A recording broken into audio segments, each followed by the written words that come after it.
الحمد لله نحمده ونستعينه ونستغفره ونعوذ بالله من شرور أنفسنا ومن سيئات أعمالنا. من يهده الله فلا مضل له ومن يضلله فلا هادي له، ونشهد أن لا إله إلا الله وحده لا شريك له، ونشهد أن سيدنا ومولانا محمدا عبده ورسوله صلى الله عليه وعلى آله وأصحابه وبارك وسلم تسليما كثيرا كثيرا. أما بعد فأعوذ بالله من الشيطان الرجيم. بسم الله الرحمن الرحيم.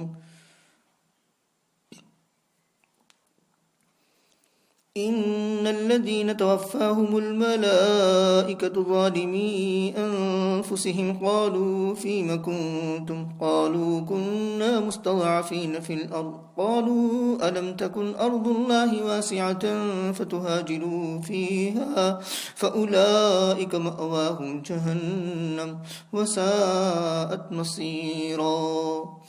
إن المستضعفين من الرجال والنساء والولدان لا يستطيعون حيلة ولا يهتدون سبيلا، فأولئك عسى الله أن يعفو عنهم وكان الله عفوا غفورا.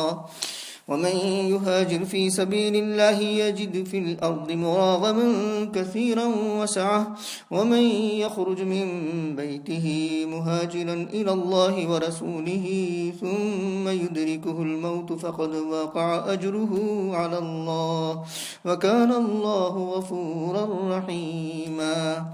آمنت بالله صدق الله مولانا العظيم وصدق رسوله النبي الكريم ونحن على ذلك لمن الشاهدين والشاكرين والحمد لله رب العالمين. قابل احترام بزرگوں، عزیز دوستوں اور میری معزز ماں بہنوں،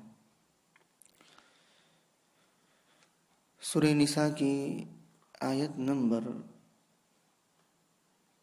97 سے لے کر 100 تک پڑھی گئی ہے.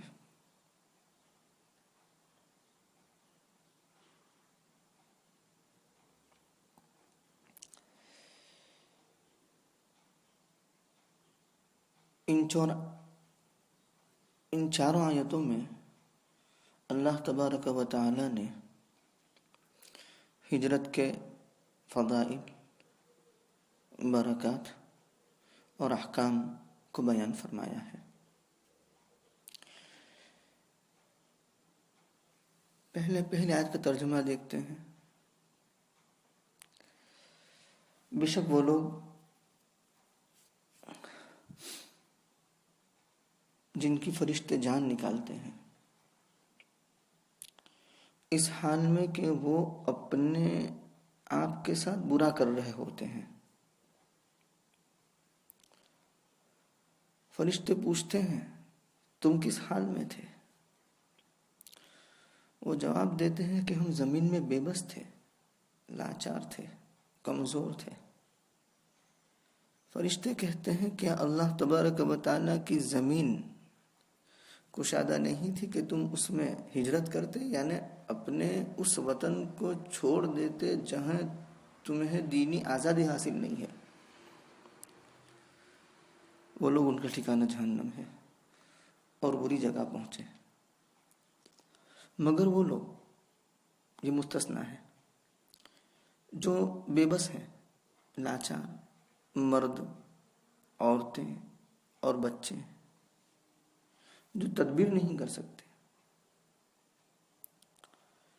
اور راہ نہیں پاتے، یعنی راستے سے واقف نہیں ہیں، سو وہ لوگ عن قریب اللہ تبارک و تعالیٰ ان کو معاف کر دے گا، اور اللہ بڑے معاف فرمانے والے ہیں، بخشنے والے ہیں.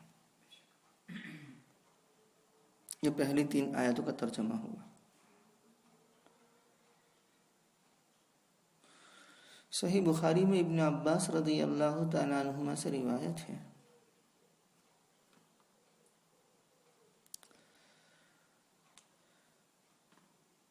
کہ کچھ لوگ جو مسلمان ہو گئے اور مشرکین کے ساتھ ہی رہتے رہے. تو مشرکین کے ساتھ رہنے کی وجہ سے مشرکین کی تعداد میں گویا کہ اضافہ کرنے کا سبب بنے. وہ مشرکین کی جماعت کی کثرت کا گویا وہ سبب بنے.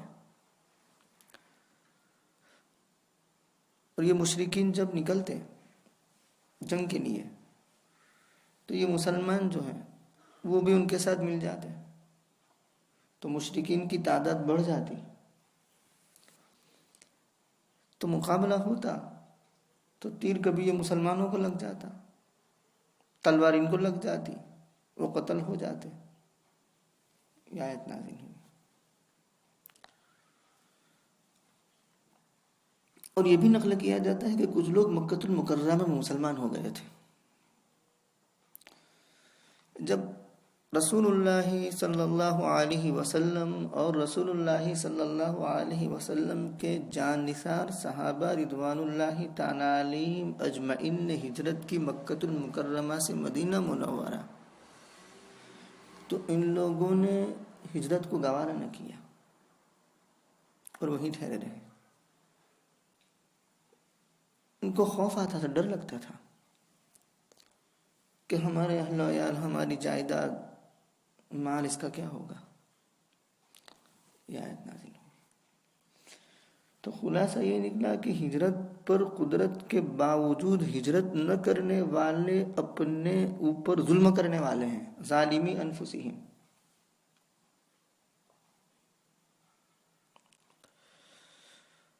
ابن عباس رضی اللہ تعالیٰ عنہما، ان کی والدہ ماجدہ، وہ فرماتی ہے کہ نحن من المستضعفین، ہم ان لوگوں میں سے ہیں جو مکۃ المکرمہ میں بے بس اور لاچار رہ گئے تھے. وہ الگ بات ہے، ان کا استثناء کیا گیا.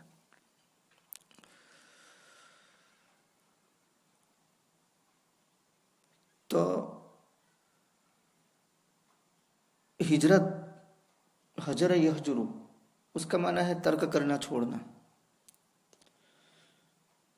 ہجرت، ہجران، حجر، اس کا معنی ہے بیزاری کی وجہ سے کسی کو چھوڑ دینا، کسی سے الگ ہو جانا. یہ ہے ہجرت.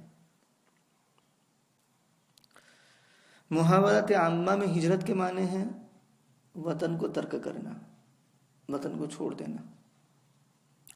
اور شرعی اصطلاحی معنی ہجرت کا کہ دار الکفر چھوڑ کر دار الاسلام کی طرف چلے جانا.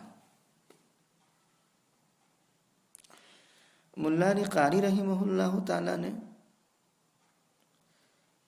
اس میں ذرا عموم اور وسعت پیدا کی ہے کہ کسی بھی ملک کو یا کسی بھی اپنے وطن کو دینی وجوہ کی بنیاد پر چھوڑنا، یہ بھی ہجرت. تو اس میں ایک درجے میں عموم پیدا ہو جائے گا. دینی وجوہ کی بنیاد پر جو بھی وطن چھوڑتا ہے اس کو ہجرت کہا جائے گا.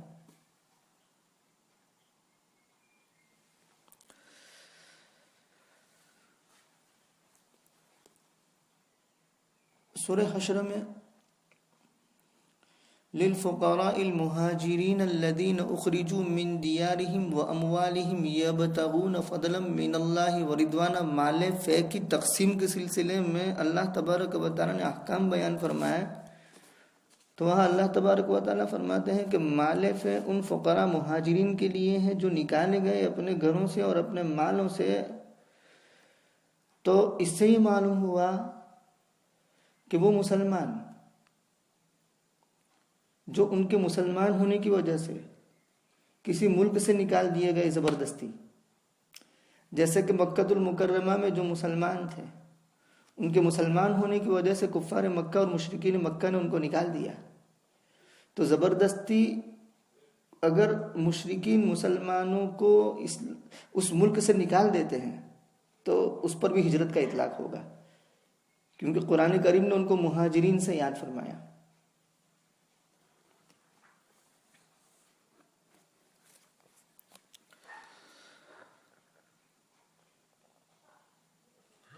تو یہ ہے ہجرت.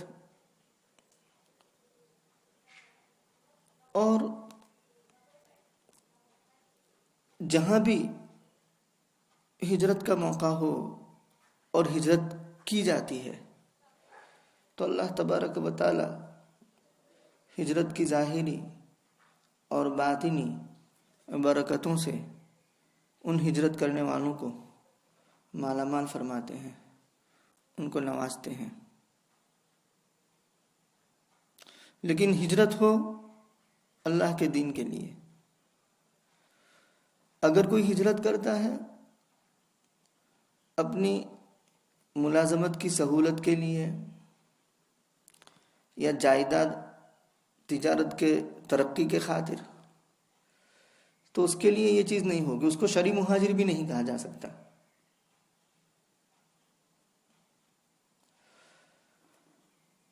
دنیا کی تاریخ نے اس بات کو اپنی آنکھوں سے دیکھا کہ جنہوں نے بھی اللہ تبارک و تعالیٰ کے لیے ہجرت کی تو اللہ تبارک و تعالیٰ نے ان کو ان کی جو وطن تھا، وطن میں جو مکان تھا، اس مکان سے بہتر مکان دیا۔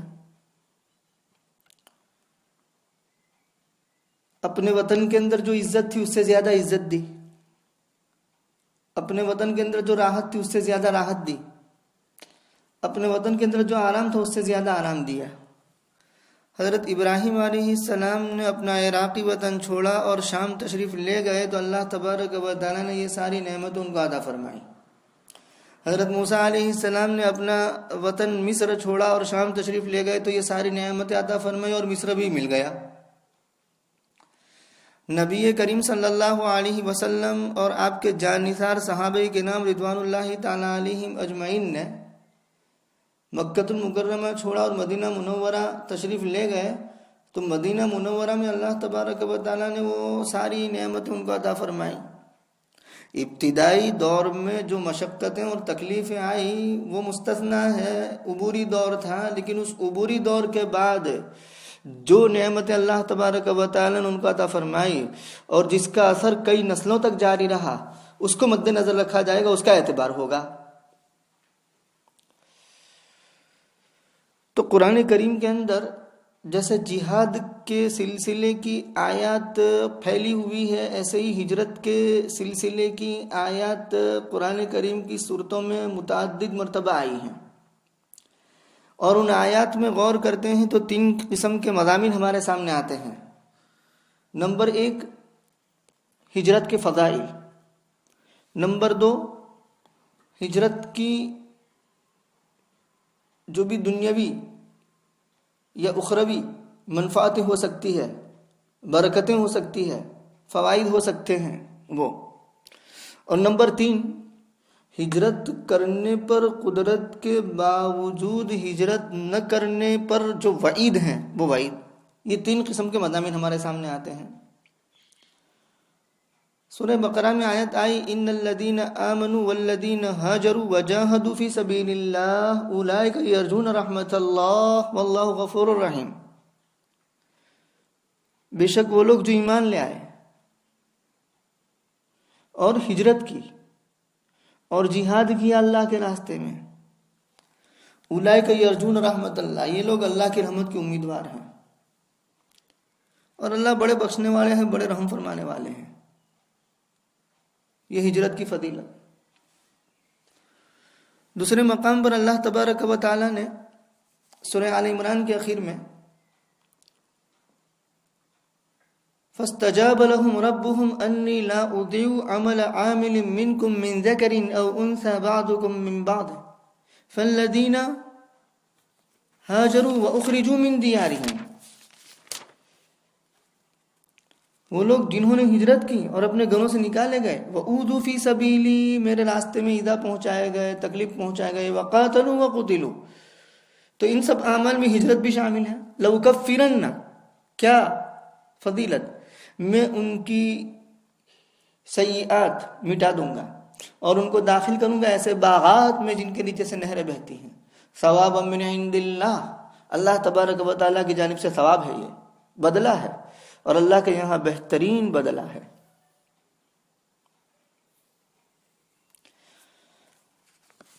سورہ توبہ میں اللہ تبارک و تعالیٰ فرماتے ہیں الذین آمنوا وہاجروا وجاہدوا فی سبیل اللہ باموالہم وانفسہم اعظم درجۃ عند اللہ واولئک هم الفائزون۔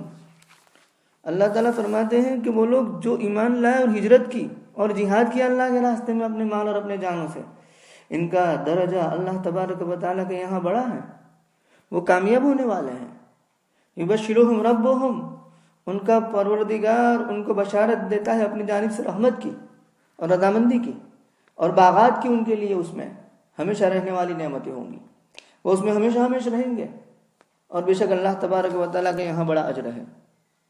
یہ ہجرت کی فضیلت ہو گئی۔ اور اسی طریقے سے سورہ انفال کے آخر میں اللہ تبارک و تعالیٰ فرماتے ہیں والذین آمنوا وہاجروا وجاہدوا فی سبیل اللہ، وہ لوگ جو ایمان لائے اور ہجرت کی اور جہاد کیا اللہ کے راستے میں، والذین آووا ونصروا، اور جنہوں نے ٹھکانہ دیا، شیلٹر دیا اور مدد کی، اولئک هم المؤمنون حقا، قرآن کریم نے ان کے ایمان کی مہر ثابت کر دی۔ کیا؟ کہ وہ لوگ سچے مومن ہیں اور ان کے لیے بخشش اور عزت کی روزی ہے، ان کے ایمان پر مہر لگا دی اللہ تبارک و تعالیٰ نے کہ یہ سچے مومن ہیں۔ اور خود ابھی جو آیتیں پڑھی گئی اس میں ایک آیت کہ وَمَن يَخْرُجْ مِن بَيْتِهِ مُهَاجِرًا إِلَى اللَّهِ وَرَسُولِهِ ثُمَّ يُدْرِكْهُ الْمَوْتُ فَقَدْ وَقَعَ أَجْرُهُ عَلَى اللَّهِ، کہ جو اپنے گھر سے ہجرت کے ارادے سے نکلتا ہے اللہ اور اس کے رسول کی طرف، پھر اس کو موت آ لیتی ہے تو اس کا اجر مقرر ہو چکا اللہ تبارک و تعالیٰ کے یہاں۔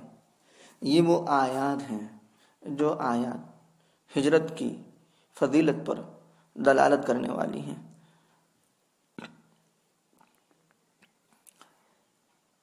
دوسری قسم کی آیتیں وہ ہیں کہ جن میں ہجرت کی اخروی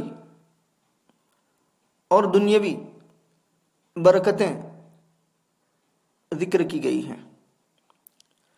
سورہ نحل میں اللہ تبارک و تعالیٰ نے فرمایا والذین ہاجروا فی اللہ من بعد ما ظلموا لنبوئنہم فی الدنیا حسنہ ولأجر الآخرۃ اکبر لو کانوا یعلمون، وہ لوگ جنہوں نے ہجرت کی اللہ کے لیے بعد اس کے کہ ان پر ظلم ہوا، ہم ان کو دنیا میں بہترین ٹھکانہ دیں گے، اور آخرت کا اجر تو بہت بڑا ہے۔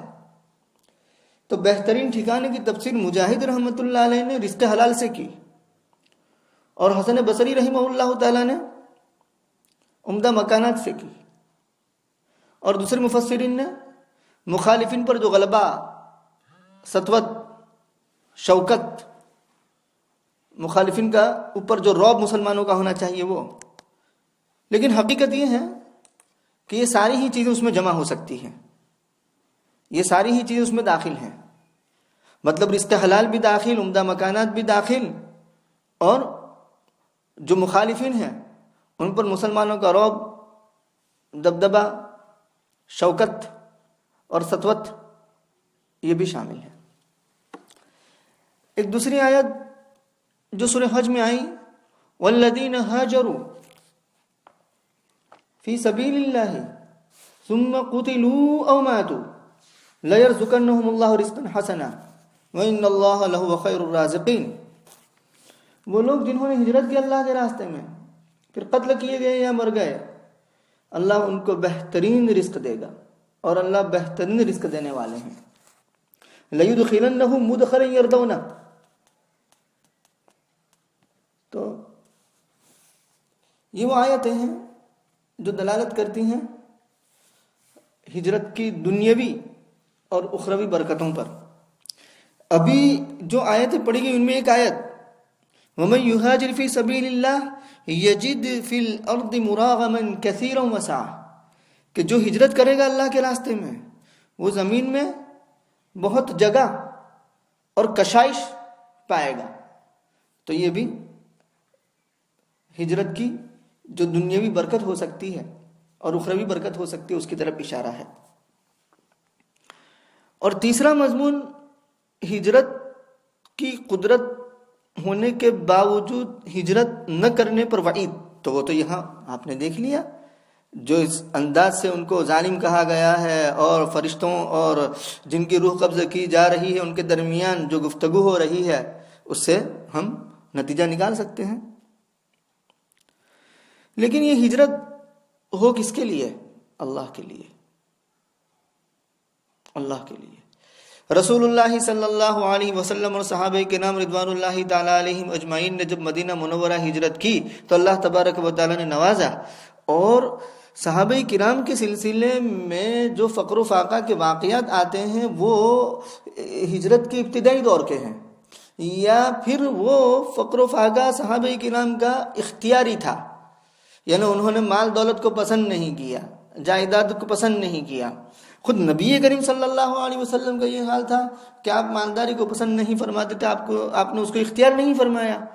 تاہم سن ہجری 6 فتح خیبر کے بعد آپ کے اہل و عیال کے لیے اچھا خاصا گزارے کا کافی انتظام ہو گیا، اللہ تبارک و تعالی نے نوازا۔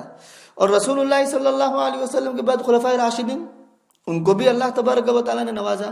لیکن جب اسلام کے نام پر قربانی کی ضرورت پیش آئی تو وہ سب کچھ قربانی کر دیا۔ ابو بکر صدیق رضی اللہ تعالیٰ عنہ بڑی تجارت تھی، جب اسلام کے لیے ضرورت پیش آئی تو گھر کا سارا سامان لا کر کے پیش کر دیا۔ حضرت عمر رضی اللہ تعالیٰ عنہ نے آدھا سامان لا کر کے پیش کر دیا۔ حضرت عثمان رضی اللہ تعالیٰ عنہ کی قربانیاں ہیں ہمارے سامنے۔ ارے یہ تو مرد حضرات ہوئے۔ ازواج مطہرات میں زینب رضی اللہ تعالیٰ عنہ کے متعلق آتا ہے کہ اس کو جو وظیفہ ملتا تھا وہ وظیفہ جوڑ کر رکھتی تھی اور مساکین پر خرچ کرتی تھی، لہذا ان کا لقب تھا ام المساکین رضی اللہ تعالی عنہ۔ تاہم صحابہ کرام میں ایسے خوشحال صحابہ کی بھی تعداد کم نہیں جنہوں نے اپنے پیچھے بڑی جائیدادیں چھوڑی، بڑا مال چھوڑا۔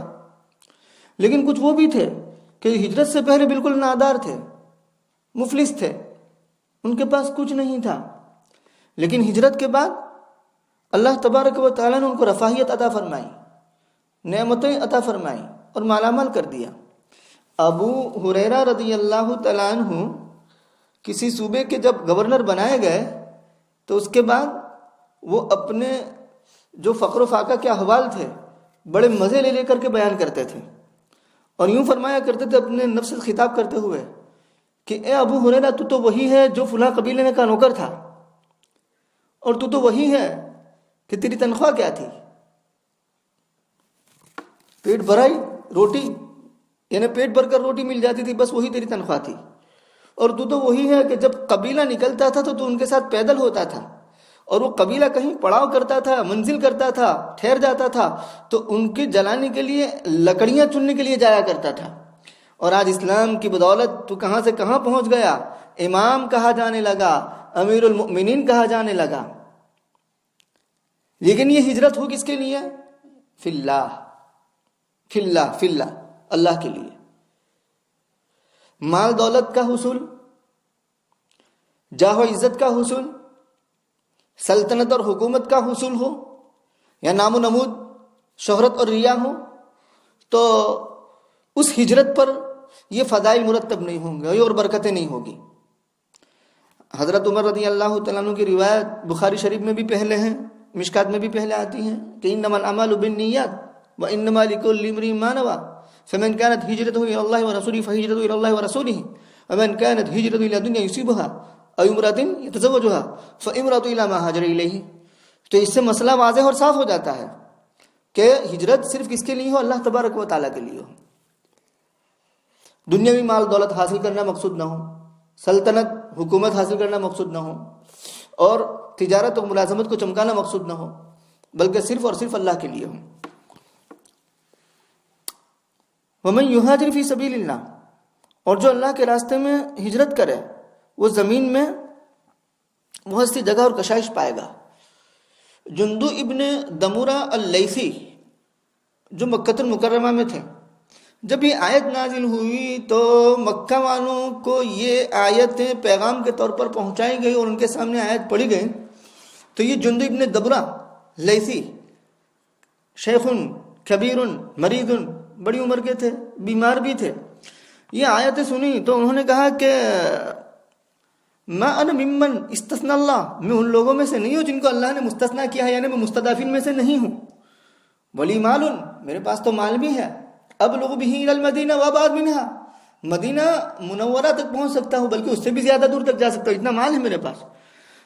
اپنے گھر والوں سے کہا کہ اخرجونی، مجھے نکالو. فخرجوا به على سریر، وہ ایک چارپائی پر لے کر کے ان کو نکالا. مقام تنعیم تک پہنچے. فادرکہ الموت، ان کو موت آ گئی، یعنی موت کا وقت قریب آ گیا، آثار شروع ہو گئے. تو فصفق بیمینہ علی شمالہ، تو اپنا دایاں ہاتھ اپنے بائیں ہاتھ پر مارا، جیسے بیعت کے وقت کرتے ہیں، اور کہا کہ ہذہ لک وہذہ لرسولک، یہ اللہ یہ تیرے لیے ہیں اور یہ تیرے رسول کے لیے ہیں. اور یوں کہا کہ ابایعک لما بایعک رسول اللہ صلی اللہ علیہ وسلم، میں آپ سے بیعت کرتا ہوں اسی پر جس پر آپ سے رسول اللہ صلی اللہ علیہ وسلم نے بیعت کی. یہ کہا اور انتقال فرما گئے. یہ خبر صحابہ کرام رضوان اللہ تعالی علیہم اجمعین کو پہنچی.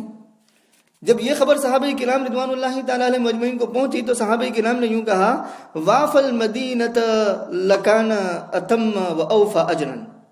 لو واف المدینۃ، اگر یہ مدینہ پہنچ جاتے اور موت آتی تو ان کا اجر و ثواب تام اور کامل ہو جاتا، پورا پورا ہو جاتا. وضحک منہ المشرکون، مشرکین جگہ سائی کرنے لگے کہ دیکھو، ما ادرک ما طلب، جس چیز کی طلب کے لیے نکلے تھے وہ ان کو ملی نہیں، یعنی ہجرت پوری کر سکے نہیں. مقام تنیم یعنی بس چند میل، 10 میل سے بھی کم، اور وہیں روح قبضہ ہو گئی. تو یہ ہنسنے لگے. فنزلت الآیہ، تو آیات نازل ہوئی. کون سی؟ فقد وقع اجرہ علی اللہ، فقد وقع اجرہ علی اللہ، کہ جو نکلے اپنے گھر سے ہجرت کرتے ہوئے اللہ تعالیٰ اور اس کے رسول کی طرف، پھر اس کو موت آ پکڑے تو اس کا اجر مقرر ہو چکا اللہ تبارک و تعالیٰ کے یہاں. اس سے یہ مسئلہ مستنبط کیا جاتا ہے کہ جو بھی کسی نیک عمل میں لگ گیا اور وہ نیک عمل تکمیل تک نہیں پہنچا، اور دوران نیک عمل اگر اس کی موت آ گئی تو اس نیک عمل کا اجر جو اللہ تبارک و تعالیٰ کے یہاں ہے وہ اس کے لیے ثابت ہو چکا، وہ واقع ہو چکا، وہ مقرر ہو چکا. تو یہ آیت نازل ہو گئی. اور اللہ تبارک و تعالیٰ بڑے بخشنے والے ہیں، بڑے رحم فرمانے والے ہیں. خالد ابن حزام کے متعلق بھی ایسا ہی آتا ہے کہ ہجرت حبشہ کے وقت یہ آیت نازل ہوئی کہ وہ مکہ المکرمہ سے حبشہ جا رہے تھے اور راستے میں سانپ نے کاٹ لیا اور اس کی وجہ سے ان کی موت آ گئی، تو ہجرت تام نہیں ہوئی، تو یہ آیت نازل ہو گئی. اور بھی متعدد واقعات اس آیت کے شان نزول میں بیان کیے جاتے ہیں، اس میں کوئی تعارض اور تضاد نہیں ہے. بہت سے واقعات پیش آ گئے اور اس کے بعد آیت نازل ہوئی، تو ایک آیت بہت سے واقعات کے شان نزول کے طور پر ہو سکتی ہیں.